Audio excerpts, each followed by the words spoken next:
খালু হইছে আরে বলছি খালু ভাই খালু ডাকলে ভাই কোনো মাইন্ডই করবে না, তাহলে তো কাম হয়ে গেছে গা। তাহলে ওই খালু আনাসে কানাসে সব জায়গায় খুঁজলাম, কোনো জায়গায় তো পাইলাম না।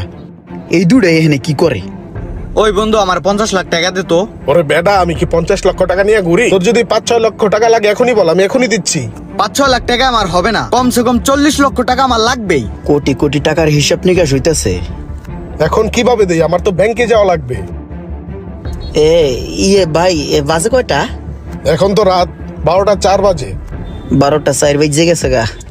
আচ্ছা ভাই, ওই এখানে অটো স্ট্যান্ড কোথায়, অটো পাম্প কোথায়? সব জায়গায় ঘুরে আইছি, কোনো জায়গায় গাড়ি নেই। এত রাতে অটো তো পাবেন না এখানে, আপনি তো অনেক লেট করে ফেলছেন। অটো কেন, কোনো গাড়ি পাবেন না। তাইলে তো কাম সারছে। ভাইয়া ওই তো আপনার জন্য এখন কি করতে পারি সেটা বলেন। এখন বাইতে যাবো, অনেক রাত হয়ে গেছে তো, একটা গাড়ির যদি ব্যবস্থা হইতো তাহলে অনেক ঢক হইতো। বাইতে যাবো তো, আবার জমের মতন আগায় ধরছে আমার, সকালে বাইতে যাইতে হইবে।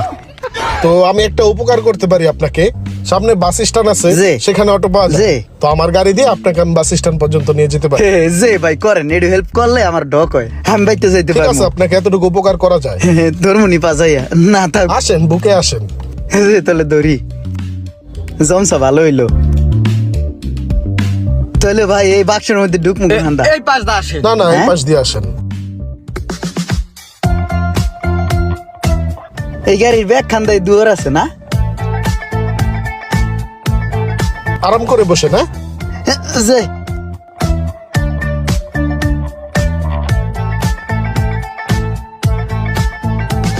যেমনি হোক দোষ, আমার 50 লাখ টাকা ব্যবস্থা করে দে, আমার ইমার্জেন্সি